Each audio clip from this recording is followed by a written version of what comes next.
இயேசு கிறிஸ்து நாமத்தினாலே வரவேற்று இந்த கிறிஸ்துமஸ் செய்தியை உங்களிடம் பகிர்ந்து கொள்வதற்கு மிகுந்த சந்தோஷப்படுகிறேன். வாசிக்கலாம். மத்தேயு 1வது அதிகாரத்துல 18வது வசனத்தை வாசிங்க. 18, 19, 20 வாசிங்க. இயேசு கிறிஸ்துவினுடைய ஜனனத்தின் விவரமாவது, அவருடைய தாயாகிய மரியாள் யோசேப்புக்கு நியமிக்கப்பட்டிருக்கையில் அவர்கள் கூடி வரும் முன்னே அவள் பரிசுத்த ஆவியினாலே கர்ப்பவதியானாள் என்று காணப்பட்டது. அவள் புருஷனாகிய யோசேப்பு நீதிமானாய் இருந்து அவளை அவமானப்படுத்த மனதில்லாமல் ரகசியமாய் அவளை தள்ளிவிட யோசனையாய் இருந்தான். அவன் இப்படி சிந்தித்துக் கொண்டிருக்கையில் கர்த்தருடைய தூதன் சொப்பனத்தில் அவனுக்கு காணப்பட்டு, தாவீதின் குமாரனாகிய யோசேப்பே, உன் மனைவியாகிய மரியாளை சேர்த்துக்கொள்ள ஐயப்படாதே. அவளிடத்தில் உற்பத்தியாய் இருக்கிறது பரிசுத்த ஆவியினால் உண்டானது. ஹல்லேலூயா. ஒரு மரியாள் கன்னி பெண்ணா இருக்கிறாங்க. யோசேப்புக்கு அவங்க நியமிக்கப்பட்டிருக்கிறாங்க. அந்த சூழ்நிலையில அவங்க கர்ப்பவதி ஆகுறாங்க பரிசுத்த ஆவியினால. அப்படி இருக்கும்போது யோசேப்புக்கு ஒரு சந்தேகம் வருது, ஒரு சஞ்சலம் வருது மனசுக்குள்ள. யோசேப்பு நீதிமானா இருந்தபடினால எப்படியாவது ரகசியமாய் மரியாதை தள்ளி விட்டுலான்னு யோசனை பண்ணிக்கிட்டு இருக்கிறாரு. அந்த நேரத்துல தேவதூதன் சொப்பனத்துல வந்து, உன் மனைவியை சேர்த்துக்கொள்ள ஐயப்படாதே, அவரிடத்தில் உற்பத்தியாக இருக்கிறது பரிசுத்த ஆவியினாலே உண்டானது. அப்ப அவருக்கு ஒரு தைரியம் வருது. அப்ப என்ன வருது? தைரியம் வருது. அடுத்த வசனத்தை நீங்க பார்க்கும் பொழுது, அவள் ஒரு குமாரனை பெறுவாள், அவருக்கு இயேசு என்று பெயரிடுவாயாக. அவருக்கு என்ன பேரிடணுமா? இயேசுன்னு பேரிடணுமா? ஏன் இயேசுன்னு பேரிடணும்? அதை தொடர்ந்து வாசிங்க. அவர் தமது ஜனங்களின் பாவங்களை நீக்கி அவர்களை ரட்சிப்பார். அவர் எதுக்காக இந்த பூமியில வந்தாரு? எதுக்காக இந்த பூமியில பரலோக பிதாவாகிய தேவன் இந்த பூமிக்கு அனுப்பினார்னாக்க, ஜனங்களின் பாவங்களை நீக்கி ஜனங்களை ரட்சிப்பதற்காக. அசுத்தத்திலிருந்து, அக்கிரமத்திலிருந்து, பலவீனத்திலிருந்து, ஜென்ம பாவத்திலிருந்து, கர்ம பாவத்திலிருந்து, வியாதியிலிருந்து, போராட்டத்திலிருந்து, பொல்லாத பிசாசுகளின் கட்டுகளில் இருந்து, அசுத்த ஆவிகளில் இருந்து விடுதலையாக்க வந்தார். விடுதலையாக்கி இந்த பாவத்தை எல்லாம் நீக்கி ரட்சிப்பை கொடுக்க வந்தார். இந்த ரட்சிப்பு விசுவாசத்தை கொடுக்க வந்தார், தன்னம்பிக்கையை கொடுக்க வந்தார், ஆறுதலை கொடுக்க வந்தார், ஆரோக்கியத்தை கொடுக்க வந்தார், சுகத்தை கொடுக்க வந்தார், பலனை கொடுக்க வந்தார், புதிய வாழ்க்கையை கொடுக்க வந்தார். ஒண்ணு செய்யறாரு பாருங்க, பாவத்தை நீக்கிறாரு, அதே நேரத்தில் ரட்சிப்பை கொடுக்கிறாரு. ஒரே நேரத்துல 2 காரியத்தை ஆண்டவர் செய்யறாரு. பாவத்தை நீக்கிறாரு, ரட்சிப்பை கொடுக்கிறாரு. பாவத்தை நீக்கிறாரு, இருளை நீக்கிறாரு, வெளிச்சத்தை கொடுக்கிறாரு. அப்படிப்பட்ட தேவன் தான் நம் தேவன். அதுல 23 வாசிங்க. 22 தீர்க்கதரிசி மூலமாய் கர்த்தரால் உரைக்கப்பட்டது நிறைவேறும்படி இதெல்லாம் நடந்தது. இதெல்லாம் நடக்கணும்னா எத்தனையோ தீர்க்கதரிசிகள், தாவீது மூலமா உரைக்கப்பட்டது, எரேமியா மூலமா உரைக்கப்பட்டது, எத்தனையோ தீர்க்கதரிசி மூலமா உரைக்கப்பட்டது. அதெல்லாம் நிறைவேறும்படி இந்த பூமியில இப்படி நடந்தது. அது 23 வாசிச்சீங்கன்னா, அவருக்கு இம்மானுவேல் என்று பெயரிடுவார்கள் என்று சொன்னான். இம்மானுவேல் என்பதற்கு தேவன் நம்மோடு இருக்கிறார் என்று அர்த்தமா? இம்மானுவேல்னா என்ன? தேவன் நம்மோட இருக்கிறார். அவர் நம்மோட இருக்கிறார், நம்மளோட வாழ ஆசைப்படுறாரு, நம்மளோட இருக்கிறாரு. பிரச்சனையை கண்டு, நெருக்கத்தை கண்டு அவர் விலகி போகிற தேவன் அல்ல. பிரச்சனைகளின் மத்தியில, உபத்திரத்தின் மத்தியில, வியாதியின் மத்தியில, துன்பத்தின் மத்தியில, துயரத்தின் மத்தியில, மோதி அடிக்கின்ற அலைகளின் மத்தியில அவர் நம்மளோடு வாசம் பண்ணுகிற தேவன். அவர் நம்மோடு இருக்கிற தேவன். அவர் நம்மை வாழ வைக்கிற தேவன். அவர் நம்மை ஆதரிக்கிற தேவன். அவர் நமக்கு காயம் கட்டுகிற தேவன். அப்படிப்பட்ட தேவன் தான் அவரு. உபத்திரத்துல, பிரச்சனையில நம்மளை விட்டு விலகி போகிற தேவன் நம்ம ஆண்டவராகிய இயேசு கிறிஸ்து இல்ல. அவர் நம்மளோடு இருக்கிற தேவன். இம்மானுவேல் என்றால் அவர் நம்மளோடு இருக்கிற தேவன். மத்தேயு 2வது அதிகாரம் 1வது வசனத்தை வாசி.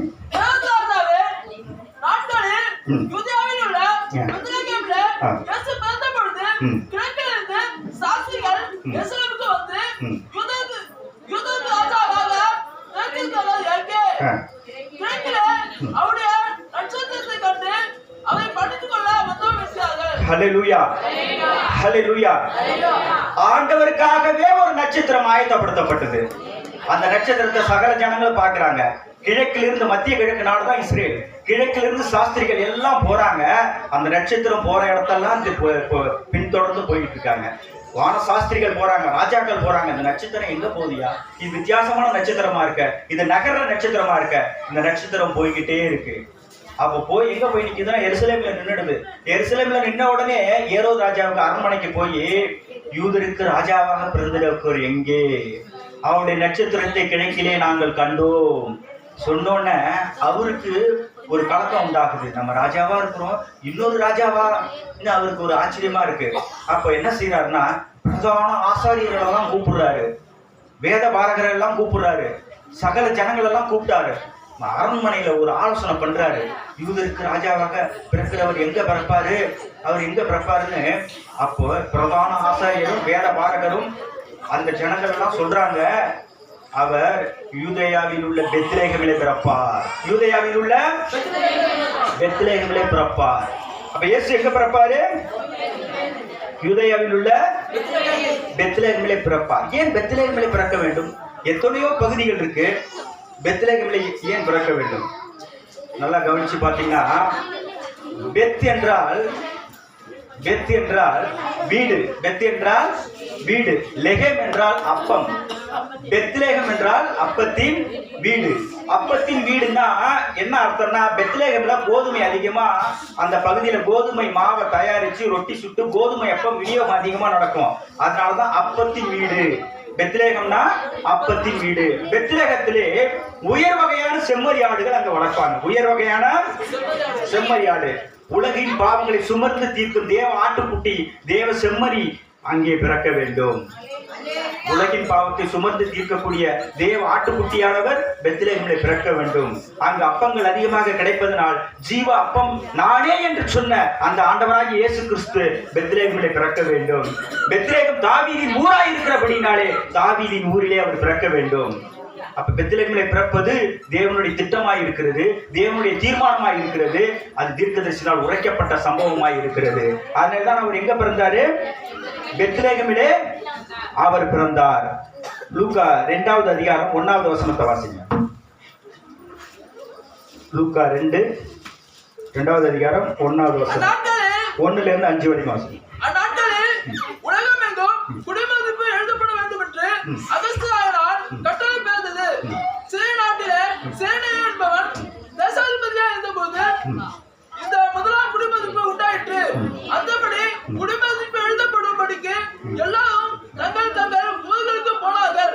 அப்பொழுது யோசேப்பும் தன் தாவீதின் வம்சத்தாரும் குடும்பத்தாருமா இருந்தபடினாலே தனக்கு மனைவியாக நியமிக்கப்பட்டு கர்ப்பவதியான மரியாளுடனே குடிமதிப்பு எழுதப்படும்படி கலிலேயா நாட்டில் உள்ள நாசரேத்திலிருந்து யூதேயா நாட்டில் உள்ள பெத்லகேம் என்னும் தாவீதின் ஊருக்கு போனான். ஹல்லேலூயா. அந்நாட்களில் உலகம் எங்கும் குடிமதிப்பு எழுதப்பட வேண்டும் என்று அகஸ்துராயினால் கட்டளை பிறந்தது. இந்த குடிமதிப்பு எங்க எழுதணுமா? உலகம் எங்கும்.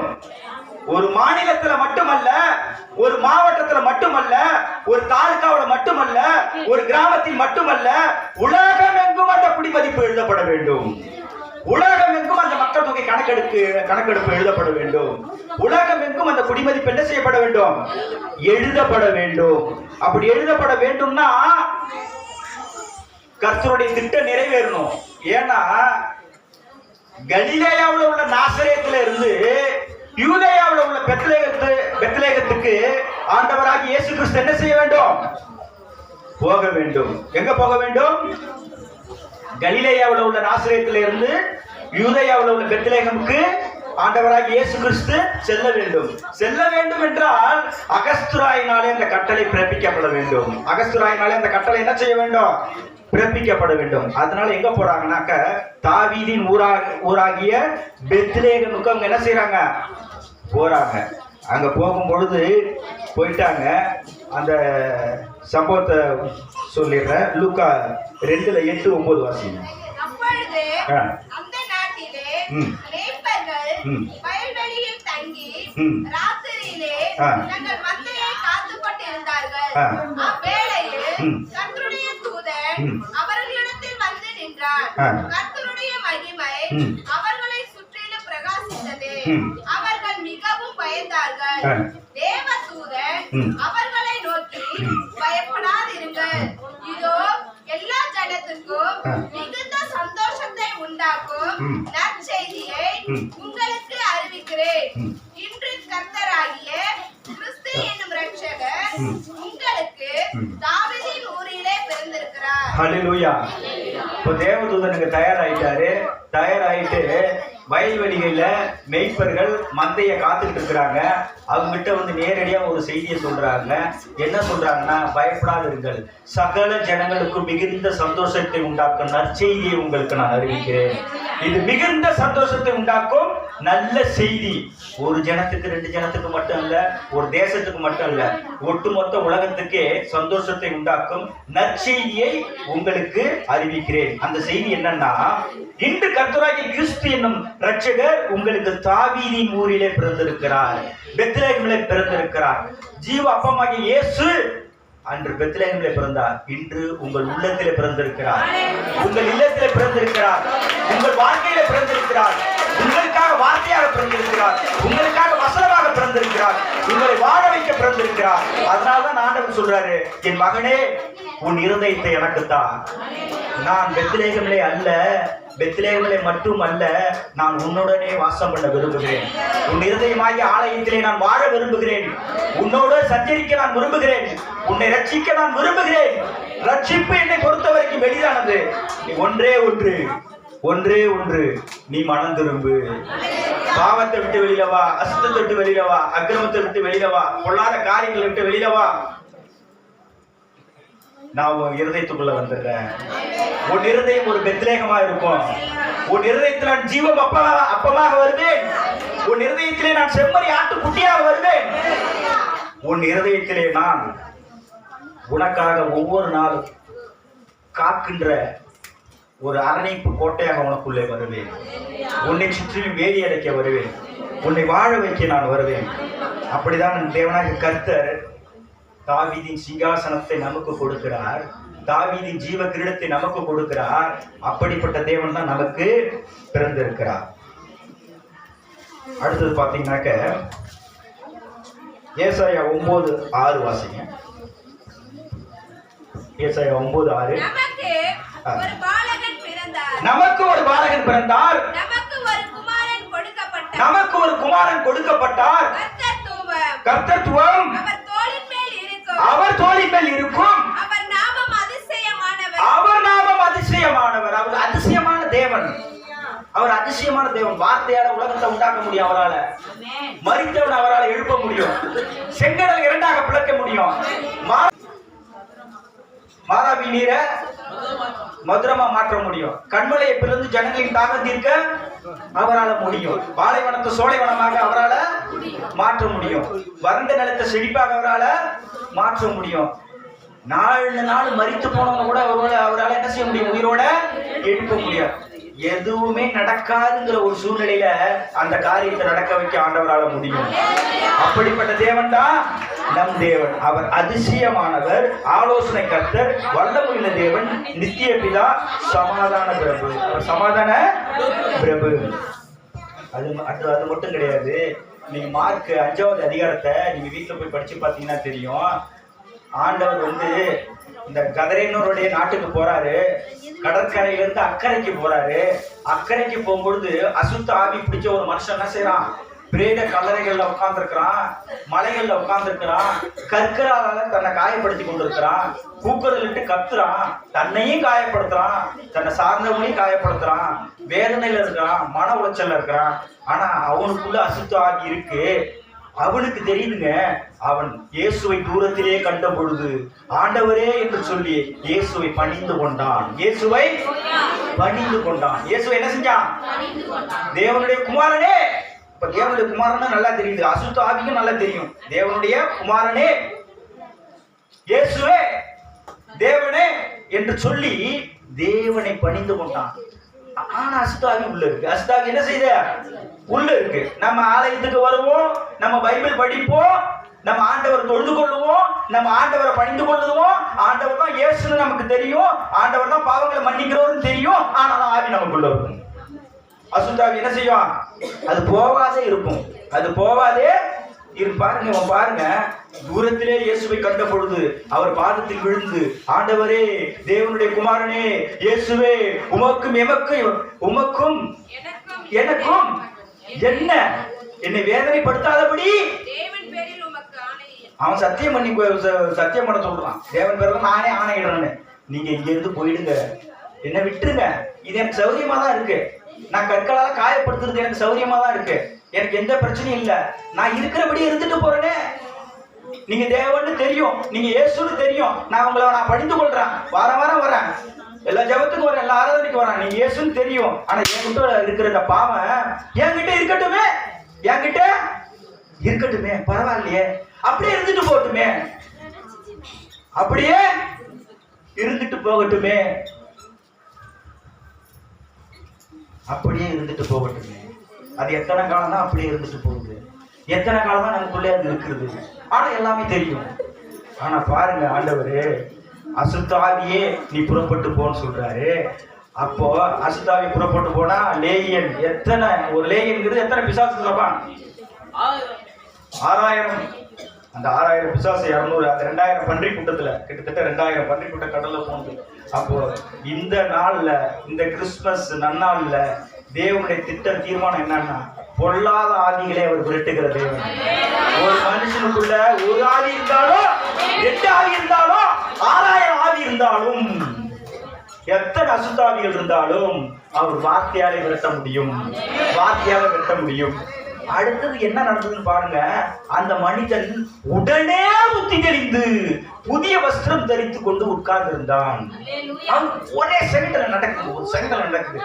அத்தனை ஆவிகளும் வெளியே போகுது. இந்த கிறிஸ்துமஸ் நன்னாளிலே நமக்குள்ளே கிரியை செய்கிற பொல்லாத ஆவிகள், எந்த ஆவிகள், கெட்ட ஆவிகள், தீய ஆவிகள், அசுத்தாவிகள், அக்கிரம ஆவிகள், பில்லிசுனி ஆவிகள், நெருக்கடியை கொடுக்கிற ஆவிகள், உபத்திரத்தை கொடுக்கிற ஆவிகள், வஞ்சனின் ஆவிகள், சூழ்ச்சியிலே சிக்க வைக்கிற ஆவிகள், எல்லா ஆவிகளும் நம்மளை விட்டு புறப்பட்டு போய்விடும். இயேசு கிறிஸ்து உள்ள வந்தா இந்த ஆவிகள்லாம் எங்க போயிடும்? வெளில போயிடும். உடனே நம்ம வாழ்க்கையில புத்தி தெரியும். நம்ம புதிய வஸ்திரம், பரிசுத்த வஸ்திரத்தை தரித்தவர்களா நம்ம என்ன செஞ்சிருவோம்? மாறிடும். இயேசுக்கு இது சாதாரண காரியம். இயேசுக்கு இது சாதாரண. தன்னையே காயப்படுத்தி கொண்ட அத்தனை விசுவாசிகள் பிடித்திருந்த ஒரு மனுஷனை ஒரு வார்த்தையால சுகமாக்கின தேவனால இந்த குளிரிலும் பணியிலும் ஆண்டவரை நம்பி அவருடைய கிறிஸ்துவின் சரீரமாகிய சபையில நீங்க உட்கார்ந்து இருக்கிறீங்களே, இந்த சபையில அவர் மூலக்கல்லா இருக்கிறாருல, அப்படிப்பட்ட தேவன் ஒரு நொடியிலே, ஒரு வினாடியிலே, அவர் சொன்ன சொல்லிலே சகலத்தையும் மாற்ற வல்லவராய் இருக்கிறார். இருக்கிற தேவன். என்ன பிரச்சனைகள், பொருளாதார நெருக்கடிகள், கடன் பிரச்சனைகள், குழுவுல பணம் வாங்கிட்டா பேங்க்ல லோன் இருக்கு, எத்தனையோ பிரச்சனைகள், உபத்திரங்கள் நெருக்குது. நாளா பார்க்கணும். ஒரு பக்கம் வீடு கட்டணும், ஒரு பக்கம் பிள்ளைங்க படிக்கணும், ஒரு பக்கம் திருமண காரியங்கள் நடக்கணும், எத்தனையோ போராட்டங்கள். அத்தனை போராட்டங்களையும் அவர் மேல் வைத்து விட்டால் அவர் சுமக்கிற தேவனாயிருக்கிறார். பாரத்தை வைத்து விடு, அவர் உன்னை ஆதரிப்பார்.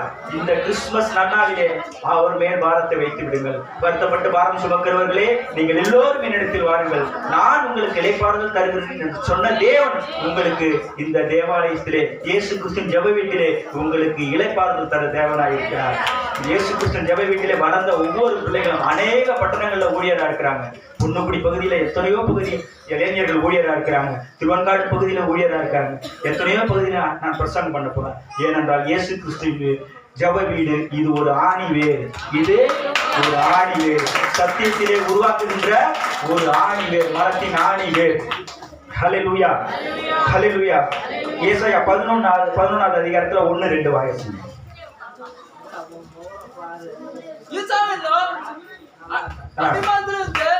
ஒரு துளி தோன்றி அவன் வேர்களில் இருந்து ஒரு கிளை எழுப்பி செழிக்கும். ஞானத்தையும் உணவையும் அருளும் ஆவியும் ஆலோசனையும் பலனையும் அருளும் ஆவியும் அறிவையும் கர்த்தருக்கு பயப்படுக பயத்தை அருளும் ஆவியும் ஆகிய கர்த்தருடைய ஆவியானவர் அவன் மேல் தங்கியிருப்பார். ஹல்லேலூயா. ஈசாய் என்னும் தாவீதின் அப்பா பேரு என்ன? ஈசாய். தாவீதின் அப்பா பேரு ஈசாய் என்னும் அடிமரத்தில் இருந்து ஒரு துளிர் தோன்றி அவன் வேர்களில் இருந்து ஒரு கிளை எழும்பி செழிக்கும். அதான் ஆண்டவராகிய இயேசு கிறிஸ்து. தாவீதின் கோத்திரத்துல ஆண்டவராகிய இயேசு கிறிஸ்து வராரு. அவர் எதுக்காக இந்த பூமிக்கு வராருனாக்க ஞானத்தையும் எதை கொடுக்கிறாரு? ஞானத்தையும் உணர்வையும் அருளும் ஆவியும் அறிவையும் கர்த்தருக்கு பயப்படும் பயத்தையும் அருளும் ஆவியுமாகிய கர்த்தருடைய ஆவியானவர் அவர் மேல் தங்கி இருப்பார். ஆண்டவராகிய இயேசு கிறிஸ்து ஞானத்தை கொடுக்கிறாரு, உணர்வை கொடுக்கிறாரு, அருளை கொடுக்கிறாரு, அறிவை கொடுக்கிறாரு, கர்த்தருக்கு பயப்படுறதுன்னா என்னன்னு சொல்லி கொடுக்கிறாரு. அந்த அத்தனை விதமான காரியங்களும் ஆண்டவருக்குள்ள அடங்கியிருக்கு. அப்ப ஆண்டவர் நமக்குள்ள வந்து பிறந்துட்டாக்க நமக்கு என்ன வரணும்னா ஞானம் வரணும், உணர்வு வரணும், அருள் வரணும், அறிவு வரணும், கர்த்தருக்கு பயப்படுற பயம் நமக்குள்ள வரணும். ஏன்னா அவர் அப்படிப்பட்டவர் தான். அவருடைய பிள்ளைகள் எப்படிப்பட்டவர்களா இருக்கணும்? நாமளும் அதே மாதிரி தான் என்ன செய்யணும்? இருக்கணும். ரெண்டாவது இப்ப கடைசியா முடிக்கிறேன், நல்லா கவனிங்க. ஆண்டவராகிய இயேசு கிறிஸ்து ஏதோ சாதாரணமா வந்தாரு, மாட்டு தொழுத்துல பிறந்தாரு, எளிமையா வாழ்ந்தாரு. அது மட்டும் இல்ல, நமக்காக தான் அப்படி அவர் எளிமையா வாழ்ந்தாரு, சாதாரணமா வாழ்ந்தாரு, முன்மாதிரியா நடந்து காட்டினாரு. ஒரு விஷயத்தை கவனிங்க. ஆண்டவராகிய இயேசு கிறிஸ்து வருகை, அவருடைய வருகைக்கு யாரெல்லாம் ஆண்டவர் ஆயத்தப்படுத்தினார்னா தீர்க்கதரிசிகளை ஆயத்தப்படுத்தினார். யார் ஆயத்தப்படுத்தினார்? தீர்க்கதரிசிகள். தீர்க்கதரிசிகள் பல ஆயிரம் ஆண்டுகளுக்கு முன்பா சொல்லிட்டாங்க, ஆண்டவராகிய இயேசு கிறிஸ்து என்ன ரட்சகர் இந்த பூமியில பிறக்க போறாருன்னு தீர்க்கதரிசி மூலமா உரைக்கப்பட்டது. அடுத்தது பாத்தீங்கன்னா நட்சத்திரம் ஆயத்தப்படுத்தப்பட்டது. தீர்க்கதரிசிகள் ஆயத்தப்படுத்தப்பட்டாங்க. நட்சத்திரம் என்ன செய்யப்பட்டது? ஆயத்தப்படுத்தப்பட்டது. அவருடைய நட்சத்திரம் அவருக்காகவே வானத்திலே பிரகாசித்தது. அவருடைய நட்சத்திரம் ஆண்டவருக்காகவே வானத்துல என்ன செய்ய பிரகாசித்தது. தீர்க்கதரிசிகள் ஆயத்தப்படுத்தப்பட்டார்கள், நட்சத்திரம் ஆயத்தப்படுத்தப்பட்டது, தேவ தூதர்கள் அந்த செய்தியை பூமிக்கு அறிவிக்க ஆயத்தப்படுத்தப்பட்டார்கள். மூணாவது யார் ஆயத்தப்படுத்தப்பட்டார்கள்? தேவ தூதர்கள் ஆயத்தப்படுத்தப்பட்டார்கள். மரியாள் குடும்பத்தினர், மரியாள் யோசேப்பு அவங்க குடும்பத்தினர் ஆயத்தப்படுத்தப்பட்டார்கள். ஆயத்தப்படுத்தப்பட்டாங்க. வான சாஸ்திரிகள் என்ன செய்யறாங்க? ஆயத்தப்படுத்தப்படுறாங்க. அவங்க ரெடி ஆகணும்ல. வான சாஸ்திரிகள் ஆயத்தப்படுத்தப்படுறாங்க. ராஜாக்கள் என்ன செய்யறாங்க? ஆயத்தப்படுத்தப்படுறாங்க. உலகமெங்கும் குடிமதிப்பு எழுதும்படி அகஸ்துராயினால் கட்டளை பிறப்பிக்கும்படி அகஸ்துராயின் ராஜா ஆயத்தப்படுத்தப்பட்டார். பாருங்க எவ்வளவு பெரிய விஷயம். இப்போ வந்து என்ன நடக்குதுனாக்க ஆண்டவராகிய இயேசு கிறிஸ்து கலிலேயாவில் உள்ள நாசரேத்துல இருந்து யூதேயாவில் உள்ள பெத்லகேமுக்கு போகணும்னா குடிமதிப்பு எழுதப்பட்டாதான் போக முடியும். அவங்க சொந்த ஊருக்கு போகணும். சொந்த ஊருக்கு போகணும். இப்ப கிறிஸ்துமஸ் நியூ இயர் பண்டிகை வருது. இந்த கிறிஸ்துமஸ் நியூ இயர் பண்டிகையில அவங்க சொந்த ஊருக்கு போகணும்னா பஸ் தேவை, கார் தேவை, பிளைட் தேவை, ட்ரெயின் தேவை, ரிசர்வேஷன் தேவை. அந்த காலத்துல பஸ்ஸும் கிடையாது, காரும் கிடையாது, ட்ரெயினும் கிடையாது, பிளைட்டும் கிடையாது, பாஸ்போர்ட் விசா எதுவுமே கிடையாது, மின்சாரமே கிடையாது. மின்சாரமே இல்ல, மின் விளக்குகளும் கிடையாது, எதுவுமே இல்லை, எந்த ஒரு அடிப்படை வசதிகளும் இல்ல. உலகமெங்கும் குடிமதிப்பு எழுதணும்னா எப்படி போகணும்னா ஒவ்வொரு கண்டத்துக்கும் ஒவ்வொரு தேசத்துக்கும் அவங்கவுங்க சொந்த ஊருக்கு போகணும். ஒண்ணு குதிரையை நம்பி போகணும், இல்ல ஒட்டகத்தை நம்பி போகணும், இல்ல கழுதையை நம்பி போகணும். இப்ப எல்லார் வீட்லயும் ஒட்டகம் இருக்குமா? எல்லார் வீட்லயும் கழுதை இருக்குமா? எல்லார் வீட்லயும் குதிரை இருக்குமா? இருக்காது. அப்போ ஒரு குடும்பத்துல 5 பேர் இருந்தாங்கன்னா 5 பேரும் பிரயாணப்பட்டு போகணும். பாலைவனங்கள்ல போகணும், மலைகளை தாண்டி போகணும், அநேக இடங்களுக்கு போகணும். இப்ப அநேக இடங்களுக்கு செல்வதற்கு மின்சார மின்விளக்கு கிடையாது, சேட்டலைட் மேப் கிடையாது, கூகுள் மேப் கிடையாது, லொகேஷனை பார்க்க முடியாது.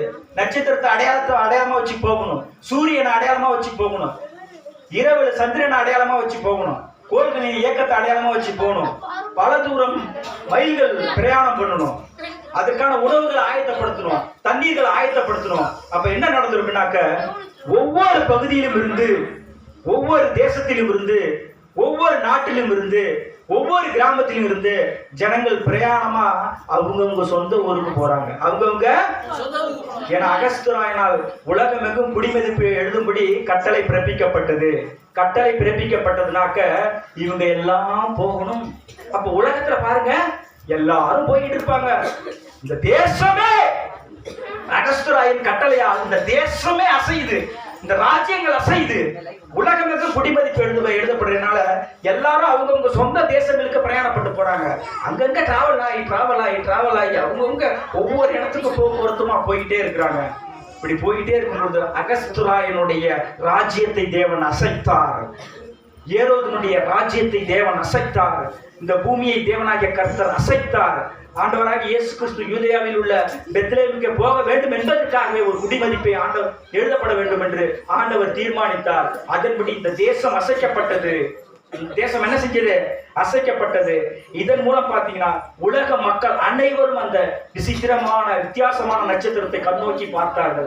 உலக ஜனங்கள் அந்த நட்சத்திரத்தை பார்த்தார்கள். யூத ஜனங்கள் அந்த நட்சத்திரத்தை பார்த்தார்கள். யூத ஜனங்களுக்கு அது விசேஷமாக அறிவிக்கப்பட்டது. ஏரோது ராஜாவின் அரண்மனையிலே ஒரு ஆலோசனை கூட்டம் நடைபெற்றது. அதில் சகல ஆசாரியர்களும் வேத பாரகர்களும் ஏரோதுக்கு ஆலோசனை சொன்னார்கள். ஏரோதனுடைய அரண்மனை அசைக்கப்பட்டது. ஏரோதனுடைய சாம்ராஜ்யம் அசைக்கப்பட்டது. அகஸ்தியராயனுடைய அரண்மனை அசைக்கப்பட்டது. அகஸ்தியராயனுடைய சாம்ராஜ்யம் அசைக்கப்பட்டது. இந்த உலகம் எங்கும் அசைக்கப்பட்டது. தேவனாகிய கிறிஸ்து இந்த பூமியில பிறக்க போறார் என்ற செய்தி தீர்க்கதரிசிகளை அசைத்தது. விண்ணில் தோன்றிய நட்சத்திரத்தை அசைத்தது. ஏரோதின் சாம்ராஜ்யத்தை அசைத்தது. அகஸ்தியராயனுடைய சாம்ராஜ்யத்தை அசைத்து பார்த்தது. பிரதான ஆசாரியர்களை அசைத்தது. வேத பாரகர்களை அசைத்தது. எல்லோரையும் கூடி வர செய்தது. அது அப்பேற்பட்ட உன்னதமான நற்செய்தி.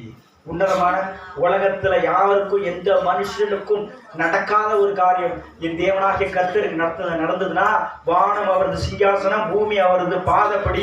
வானத்திற்கும் பூமிக்கும் சர்வ அதிகாரம் படைத்த சர்வ வல்லமை உள்ள ஈடு இணையற்ற தெய்வமாகிய கிறிஸ்துவே இந்த பூமிக்கு வராருன்னா எவ்வளவு ஆயத்தங்கள், எத்தனை ஆயத்தங்கள், எத்தனை தீர்க்கதரிசிகள், எத்தனை தேவ தூதர்கள், வித்தியாசமான நட்சத்திரங்கள், எத்தனை ராஜாக்கள், எத்தனை காரியங்கள். ஆண்டவராகிய இயேசு கிறிஸ்துடைய பிறப்பின் மகிமையை இப்ப ஆண்டவராகிய இயேசு கிறிஸ்து என்ன சொல்றார் தெரியுமா?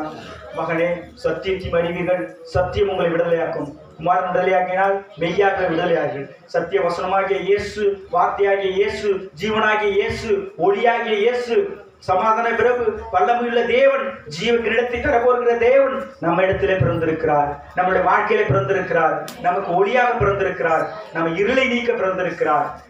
அப்படிப்பட்ட தேவன் தான் நம் தேவன். அப்படிப்பட்ட தேவன் தான் நம் தேவன். அப்படிப்பட்ட தேவனை நீங்க கெட்டிமா நம்மளுடைய வாழ்க்கையில பிடிச்சு மனசுல அவருக்கு இடத்த கொடுத்து பாருங்க.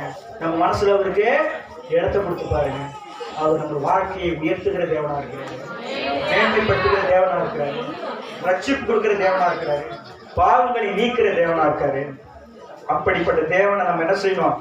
சொந்த ரட்சகரா நம்ம என்ன செய்யணும்? ஏற்றுக்கொள்ளணும். சொந்த ரட்சகரா ஏற்றுக்கொள்ளணும். மனம் திரும்பணும், ஏற்றுக்கொள்ளணும். அப்படியா இந்த கிறிஸ்துமஸ் செய்தியிலே அருமையான பிள்ளைகளை சந்திக்க வைத்த தேவனுக்கு கோடான கோடி சோத்திரம் பார்ப்பேன். இந்த ஊழியமானது மேலும் என் ஆண்டவராகிய இயேசு கிறிஸ்து சொல்லும் பொழுது என்ன சொன்னார்னாக்க, சில தரிசனத்தில் என்கிட்ட சில காரியங்களை வெளிப்படுத்தும் பொழுது, சபையிலே கடைசி வரைக்கும் ஜனங்கள் நிரம்பி வழிய வேண்டும். கடைசி வரைக்கும் ஜனங்கள் ஆத்தும அறுவடை அதிகமாக நடக்க வேண்டும். எழுப்புதல் அதிகமாக நடக்க வேண்டும். எழுப்புதல் அதிகமாக நடக்க வேண்டும். ஜனங்கள் நிறைய பேர் ரட்சிப்பை பெற்றுக்கொள்ள வேண்டும். ரட்சிப்பை பெற்றுக்கொள்ள வேண்டும். இது மட்டும் கிடையாது. மேலப்பாதி, மணக்குடி, பொன்னுக்குடி, மங்கனூர், கீழப்பாதி, கஞ்சாநகரத்தினுடைய சகல பகுதிகள் மற்றும் மருந்தூர், மன்னமந்தல், அநேக கிராமங்கள், பட்டணங்கள் ரட்சிக்கப்பட்டு இந்த கிறிஸ்துமஸ் நற்செய்தியை இனிவரும் காலங்களில் பல்லாயிரக்கணக்கான மக்களுடைய மத்தியிலே இது கொண்டாடப்படும். ஏனென்றால் இயேசுவின் ஜெப வீடு ஒரு மனிதனை உருவாக்குகிற வீடு. நீங்க உருவாகலினா எங்கேயுமே உருவாக முடியாது. இங்க உருவாகலினா எங்கேயுமே உருவாக முடியாது. உருவாக்குற வீடு, சீசனாக உருவாக்குற வீடு. ஏன்னா ஐயாவுடைய அழைப்பே கஜா நகரத்தில் சீஷர்களை உருவாக்குவேன் என்ற அழைப்பு தான். அப்படியே இந்த நாட்களிலும் கூட கர்த்தாவே உங்களுக்கு கோடான கோடி சோதரம் தகப்பனே அப்பா, இந்த ஊழியத்தை மிக சிறப்பாக பல்வேறு கிராமங்களில் செய்து கொண்டிருக்கிற ஐயா ஊழியர் ஐயா ரெவரண்ட் ஐயா ஜெயசீலன் ஐயா அவர்களையும் சகோதரி நிஷா அவர்களையும் அவர் பிள்ளைகளையும் விசுவாச பிள்ளைகளையும் குடும்பங்களையும் மற்றும் இந்த ஊழியத்திற்கு உறுதுணையாக இருக்கும் இருதராஜ் ஐயா அவர்களையும் அவர்கள் குடும்பத்தையும் இங்கு வந்திருக்கக்கூடிய ஒவ்வொரு விசுவாச பிள்ளைகளின் குடும்பங்கள் உறவுகள் ரத்த சொந்தங்களையும் தேவனாகிய கர்த்தர் பாதுகாத்து ஆசீர்வதிப்பீராக. எங்கள் மீட்பரும் சர்வோலக ராஜ்யமாகிய எங்கள் ஆண்டவராகிய இயேசு கிறிஸ்து நாமத்திலே ஜெபிக்கிறோம் நல்ல பிதாவே.